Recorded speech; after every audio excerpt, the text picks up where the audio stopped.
This is the third season of Heard, Afros and Audio Black History Month interview series. My guest today is Aliya Brown. Thank you for being here. Thank you for having me, Talib. I'm really excited to be here. And I'm excited to connect with you today. So, what inspired you to start the Prolific Hub podcast? And how does it reflect your personal journey of growth and creativity? Yes, I love that we are starting with this question. So, the Prolific Hub podcast has gone through a bit of an evolution. When I first started the podcast, it was co hosted with my sister and my best friend, and we were talking about pop culture, current news, whatever we wanted to talk about. And over time, things change, life gets busy, and I wanted to continue doing the show, but I really wanted to pivot to more evergreen content. I really wanted to pivot to content that I felt was more educational, more inspiring, more speaking to the creative spirit and the creative nature. So I had this idea that I really wanted to talk to creative entrepreneurs and creatives who are out here charting their own paths. And I say it in my intro, inspiring others to do the same.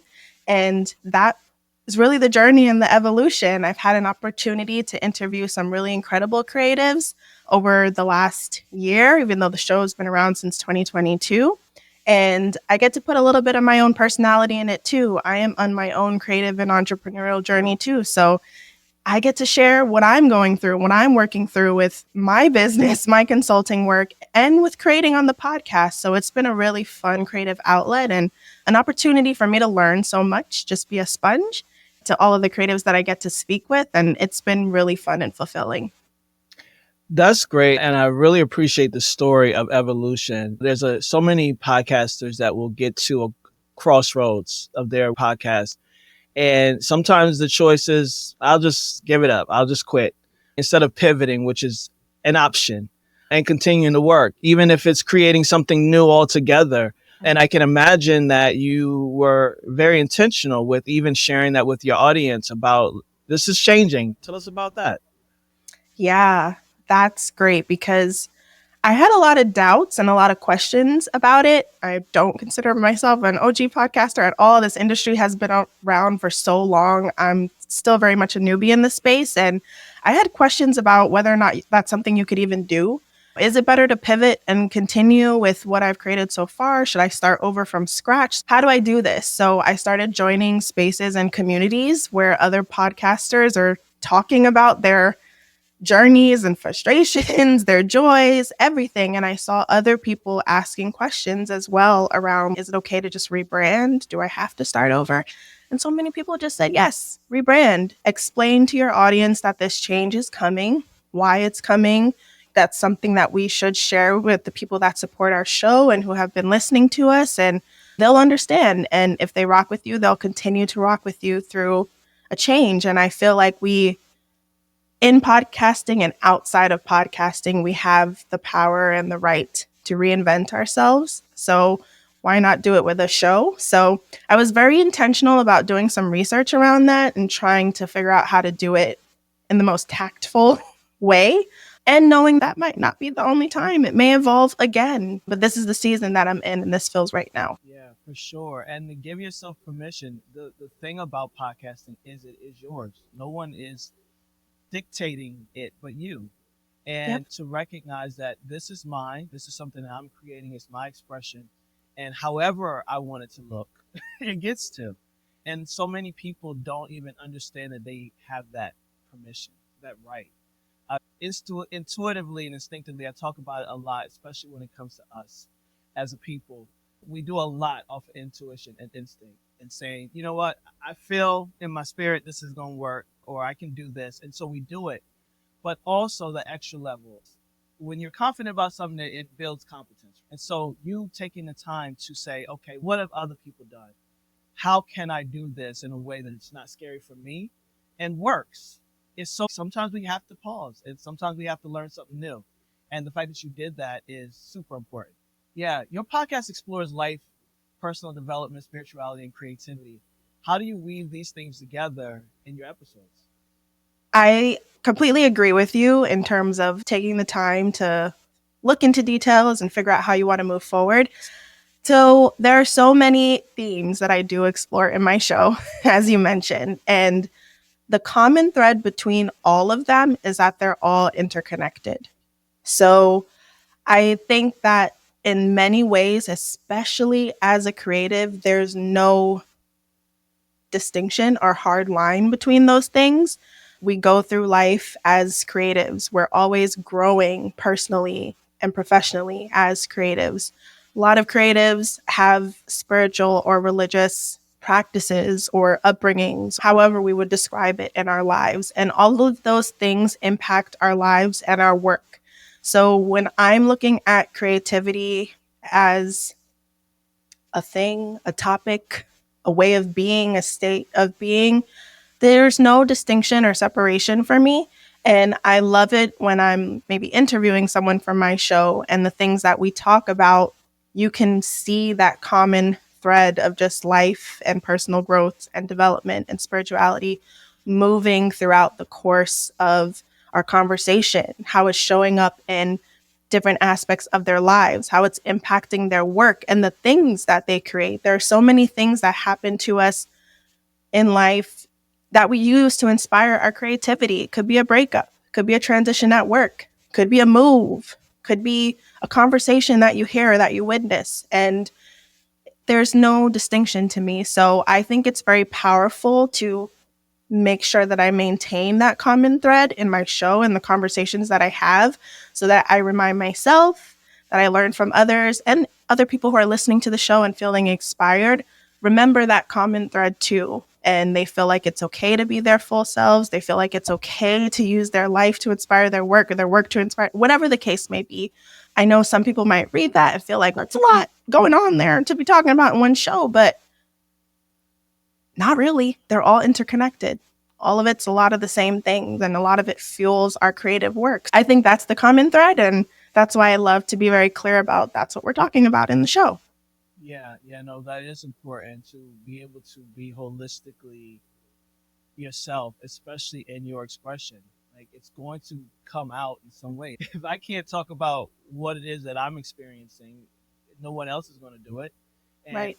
and the fact that we as peoples we feel disjointed in a lot of ways, multi hyphenated creatives, professionals, but it's all us. At the end of the day, it's all Yeah. so being able to even be that example of that possibility that we, yes, you can bring everything to this work is super important. And your background as a humanitarian and social justice strategist has influenced the content and conversations on your podcast. So why is that like the biggest thing that you want at the forefront? Yeah. I think that's a super important question. Really good. Have spent a lot of my career, my life in the nonprofit world, covering different areas, everything from criminal justice reform to affordable housing to food justice, all these different things. All of these areas impact what people would like to call marginalized communities. Some people call them underestimated communities, underrepresented communities, but people who look like me, who have voices, deserve to be heard, deserve to be respected. And for me, it's been very important in my show to uplift those kinds of voices as well. So, a lot of the guests that I've interviewed are Black women.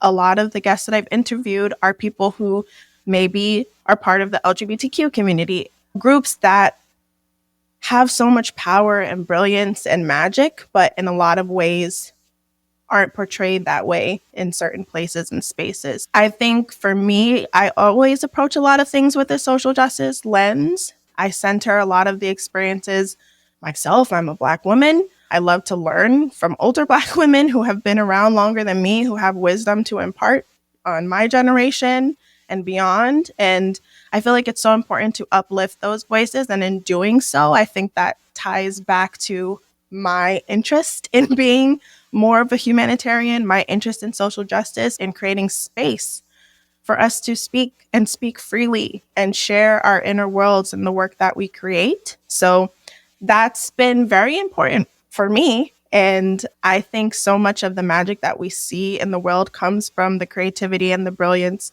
of people who look like you and I. So why not have a platform where I get to share that a little bit more and shed even more light on that? It just feels really rewarding in that way.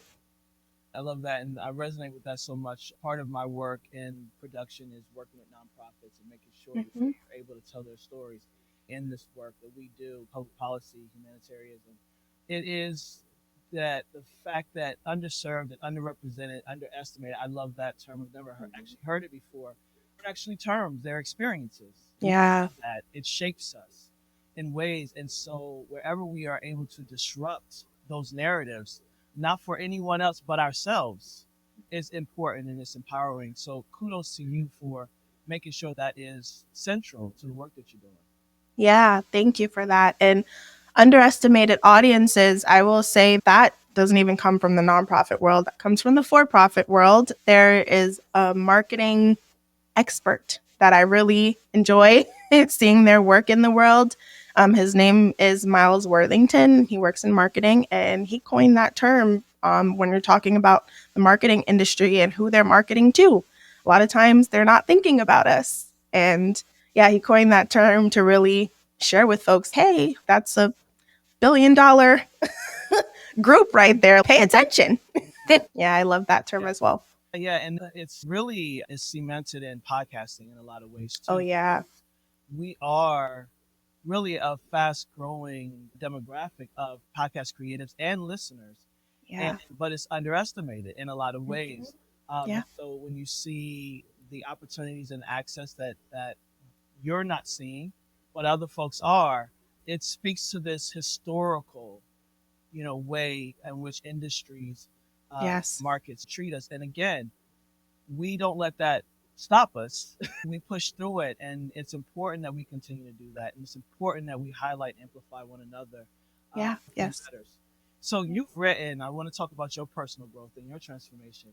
Yeah. You've written a guided journal focused on emotional wellness. How does your podcast complement your work in radical self-acceptance and self-compassion?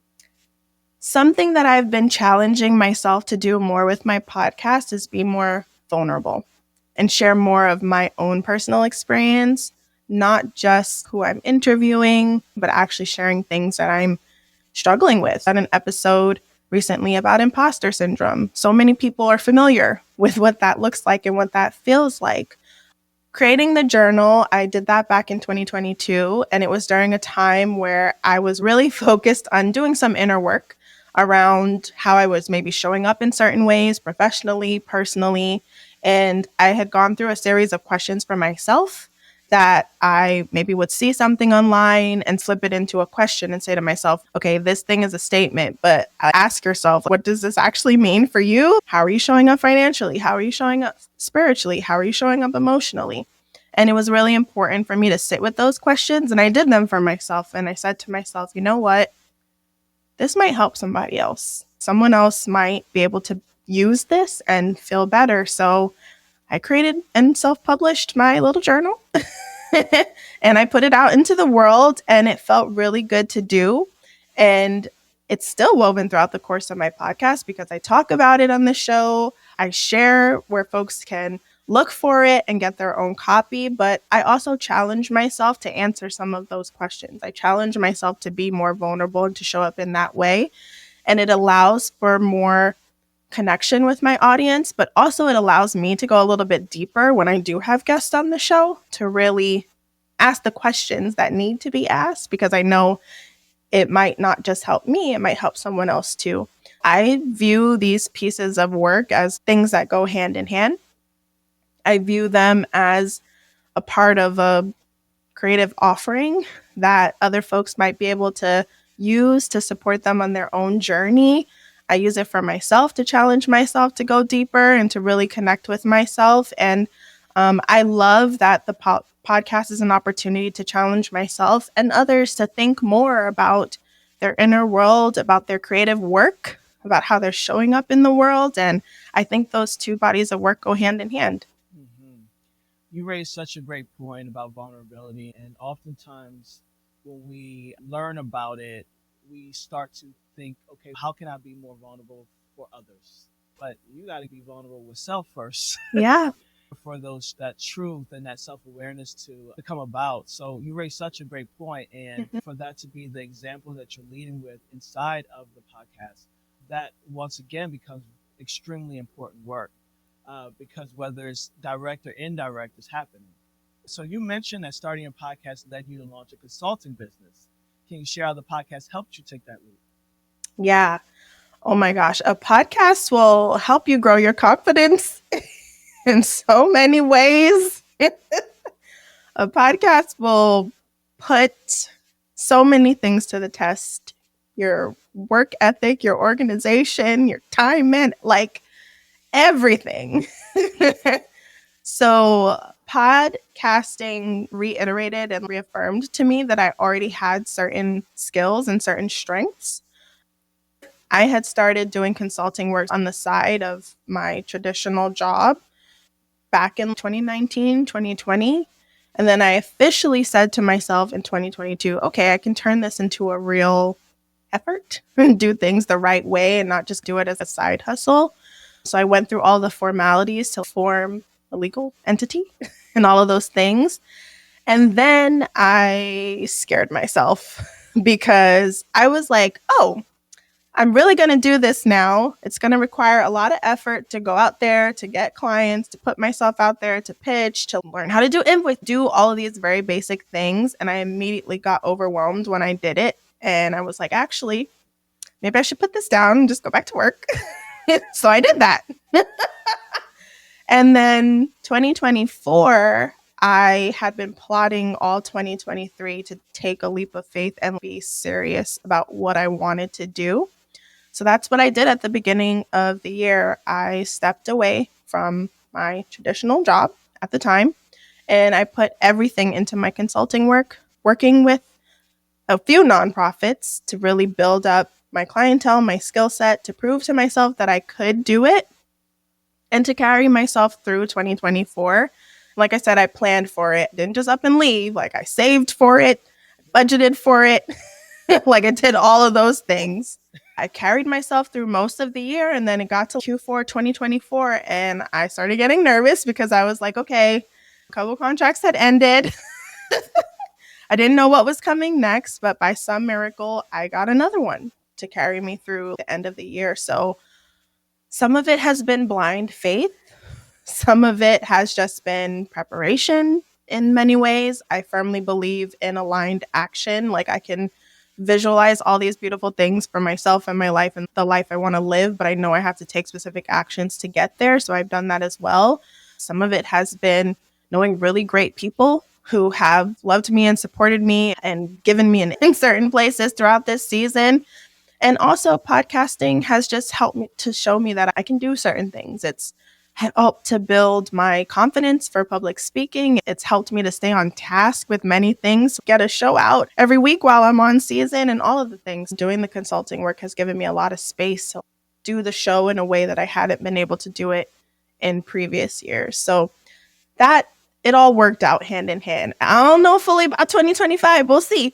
But so far, so good. Good leap of faith so far. Yeah, 24. congratulations. Thank you. 2025 is just going to follow the roadmap you've already laid. And Yes, thank you. there's an opportunity where all you have to do is get off the sidelines and put yourself in the game because there is no finish line. You're going to meet new people. You're going to have new opportunities. That's how the unfolding happens. Yes. But you got to start. You got to start. So kudos to you. Congratulations on your leap of faith and that. Thank you. What has been the most transformative moment for you since launching the Prolific Hub podcast? Wow, the most transformative moment. It sounds really basic, but the thing that's coming to me right now is just like being seen and being given the time of day. Sometimes it might be hard to get guests when folks take a leap of faith and trust me to have a conversation with them about their work, their creativity, their life's purpose, mission, all those things. It feels like such an honor. This show has allowed me to connect with folks I've only watched from a distance and admired from a distance. To actually have one-on-one conversation with them is so transformative and amazing.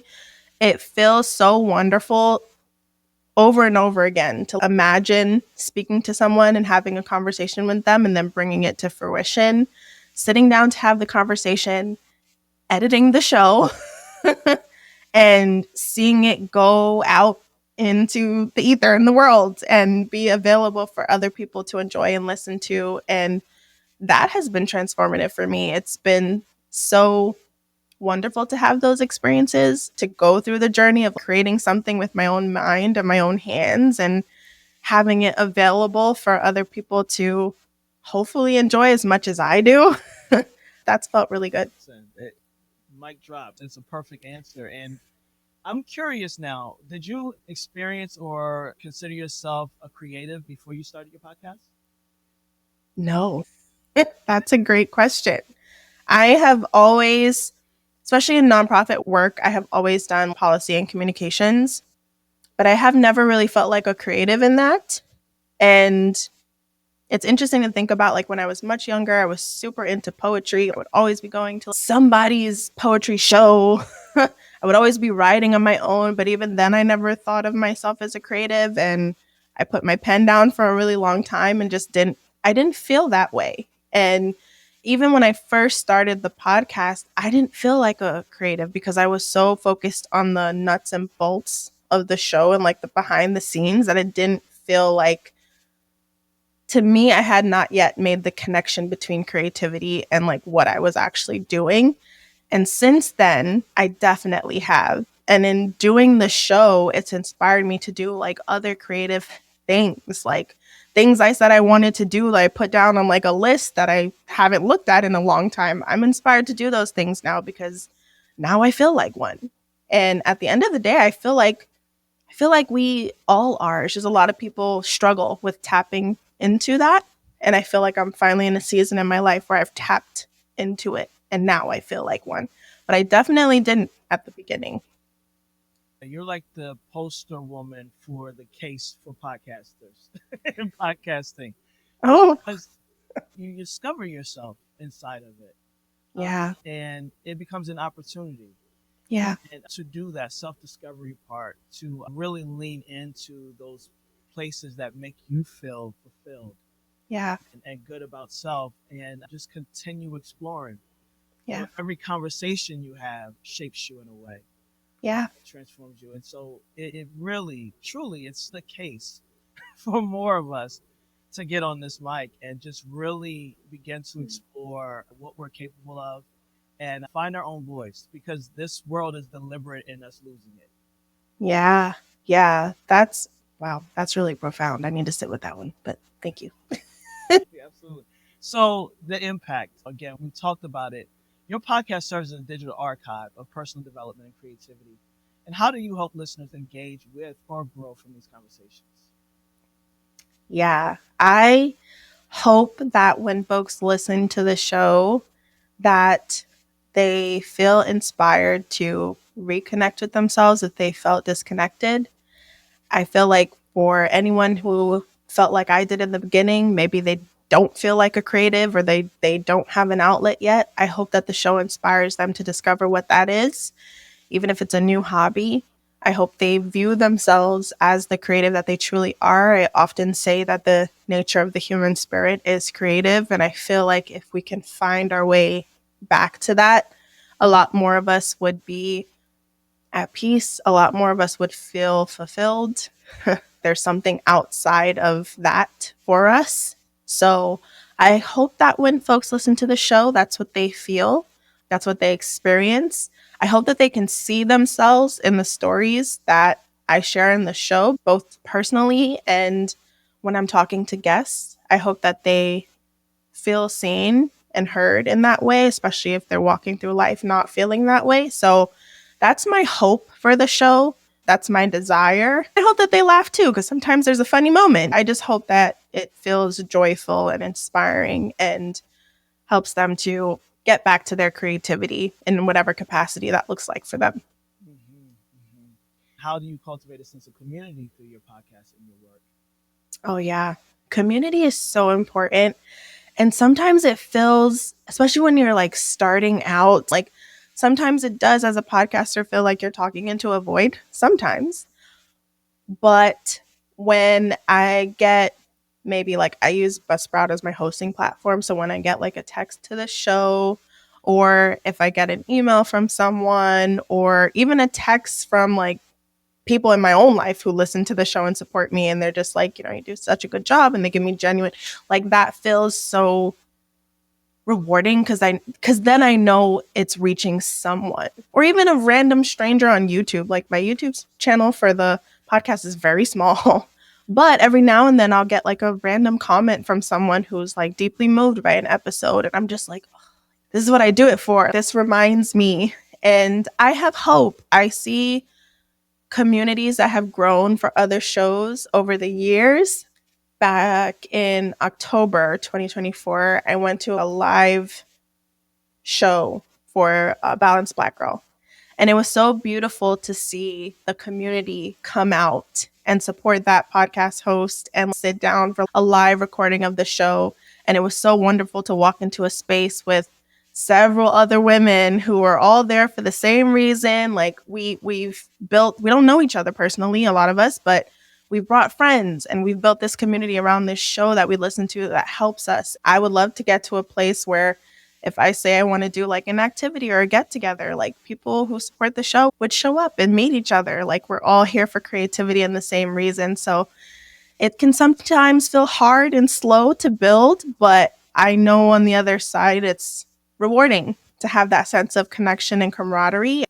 In podcasting, specifically as a podcaster, it's been helpful to connect with other podcasters and build community in that sense, to see that we all go through some of the same struggles, especially as an indie podcaster, and talk through issues and support each other and help each other and see each other grow, see our wins, see our losses, and help to move each other forward. So I feel like it's building the sense of community for my show, but it's also being in community with other podcasters that kind of helps me with this journey.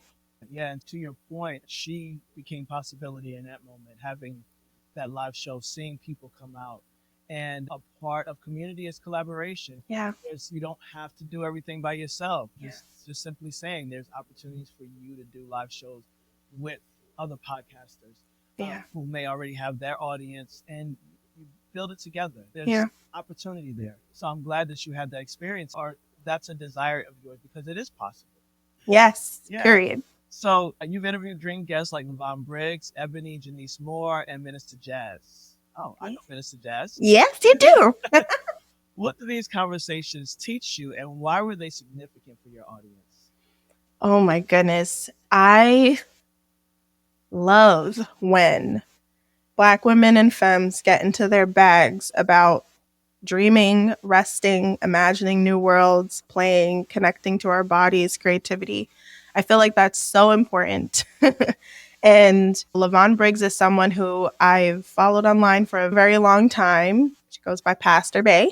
They had like a digital church online during the pandemic. She wrote a book called Central Faith, like all of the things. And just someone that I really admired for like living in her authenticity, in her power, in her presence, her sensuality, her skin, all of the things. And it was just such an honor to reach out to her, and she so enthusiastically say yes. And we had such a good conversation.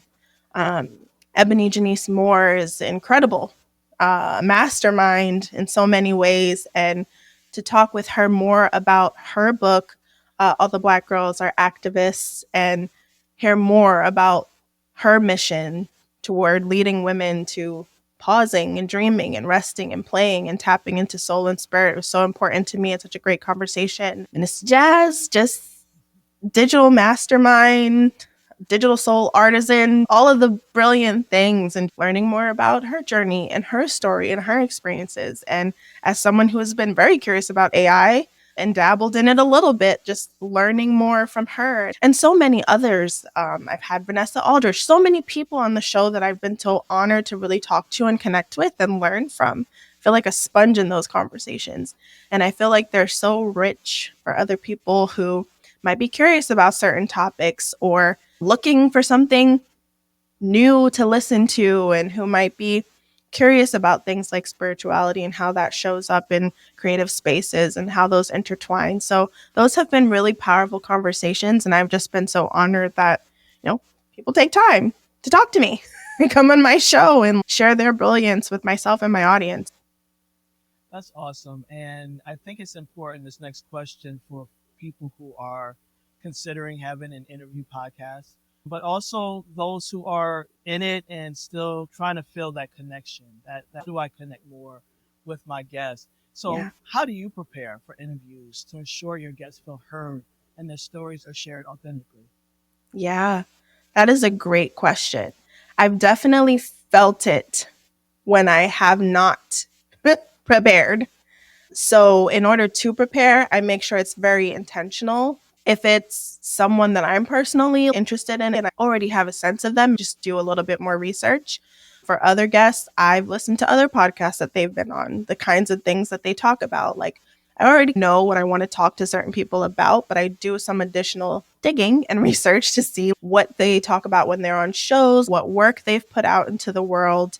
One thing that's been helpful for me is using a scheduling system. Like some people use different platforms, but I use Google Calendar and I set my availability. That helps me to spread conversations out so that I have time to do my own research. I always like to be thinking about questions I want to ask well in advance. And then I take a few days before to really sit down and refine what I think I want to ask, especially if it's someone I'm meeting for the first time virtually. I usually share that just so they don't feel on edge about what I may or may not be asking. We both feel comfortable. I try to build rapport at the beginning before we jump in and explain everything. And that process has really worked for me thus far. And yeah, I usually go about identifying folks that I would be interested in talking to, but I also learn about other people along the way, which is also really fun. So yeah, usually just making my list of questions, doing my research, listening to other shows they've been on or like YouTube videos they've done, checking out their social media, just doing my background research about what they talk about, what they're interested in, so that I can really tailor the conversation to their experiences and what their interests are, making sure that they feel as comfortable as possible being in conversation with me.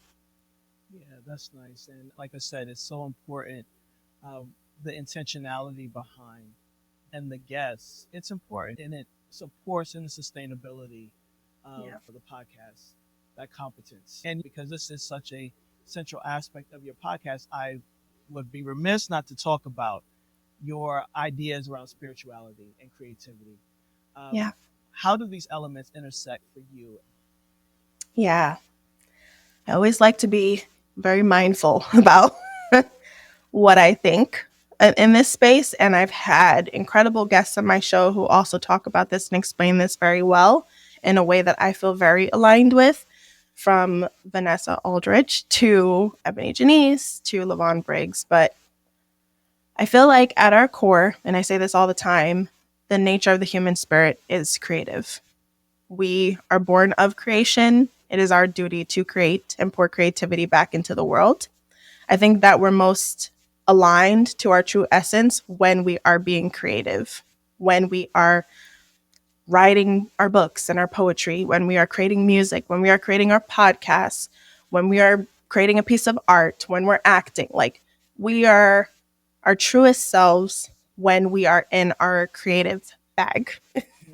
My spiritual beliefs align deeply with creativity in that I feel closest to the creator. I feel closest to myself. I feel closest to the divine when I too am being creative and pouring that energy back into the world. So that's what I mean when I say creativity and spirituality are deeply aligned to me. I'm not saying that I said, let there be light. I didn't say that. But I too have the gift of the word. I can do that in my podcast. I too have the gift of writing things down. I can do that in a book or a poem. It's a disservice to the world when I don't use my gift. It's a disservice to the world when you don't use your gift. It's a disservice to the world when anyone listening to this does not use their gift. I feel like when we are in our creative element, that's when we're closest to spirit. When we're using our gifts, that's when we're closest to spirit. I try to move through my creativity in my life. Yeah, you're not trying, you're doing. So, Yes. what practices or habits help you stay connected to your creative and spiritual self? Oh my goodness. I definitely have to move when I feel inspired to do it, like not sitting on the inspiration and letting it pass me by. If I have an idea, I have to make a note of it. If I have the time and the energy to really pour into something, I have to get on it in that moment because I'll surprise myself when I do. I feel like honoring periods of downtime and periods of inspiration is really important. A lot of creatives talk about how energy kind of ebbs and flows. Sometimes you're in peak creative mode and you're just pouring out all the things, and other times might be questioning everything. You might be tired, you might be burnt out. So really honoring those seasons. And I do that for myself too, for my show. Like my show is not nonstop. It is seasonal. I make sure to honor seasons of rest when I need to so that I can be re-inspired, so that I get new ideas, so that I have the energy to plan and I can get back into it again. So I think that's really important. I think in terms of day to day, it's very important for me to get enough sleep or else I'm like crabby and I'm not creating anything. It's very important for me to take my little daily walk because I need the fresh air. When we have the sunshine, I need that too. It's good for me. I have a dog, it's great for her. And that helps me to set the tone for my day and rebalance my energy. I've also felt like it's very important for me to just not be hunkered down at my computer because a lot of my creative work is through my computer. So honoring moments where I really just need to get up, walk around, stretch, drink some water, listening to my body and not just pushing through for the sake of pushing through is very important to me and my creative process. So reminding myself to take the eyes off the screen, stretch, it's okay, it'll still be there. Those are some things. Yeah, the computer's not going anywhere. You're right about that. Yeah. And I think it goes back to this deliberateness of our socialization, our constructs, where we get afraid of our own genius. And I can attest to working to escape it for a very long time, um, Yeah. and letting that time pass and not Yeah. doing anything active around it. It's really important that those things are said out loud, because we're not alone in those ways of being. Yeah, I've done that too. Stop it. Yeah. And I'm telling you how to move in your world, but Mhm. it doesn't serve and support you. And you know Yeah. it, I know it, so let's do it different. And again, just by you sharing, it speaks to that in volumes. I just have Yeah. two more questions for you, and I'm gonna let you go. All right? Oh, this has been fun. Ask all the questions. Right. What would you say to someone who is hesitant to share their ideas or launch their own podcast? Oh man. I would say to them to do the same thing I just did, which is to take a deep breath first. Think about why the hesitation is coming up, and then to think about what is the worst thing that could happen if you just do it. Someone had to say that to me once, which was like, okay, maybe some random person that you went to seventh grade with might roll their eyes, but who cares? When we create these things, we're doing it for ourselves and we're doing it so that the right people, the people who are meant to find it, can find it. And it goes back to the creativity and spirituality. Like you're doing a disservice to the world if you don't share your gift. So if you feel like this is something you want to do, you have something you want to say in the world, and you have your own unique show and idea that you want to create and put out there, just do it. What does the world lose by you not doing it?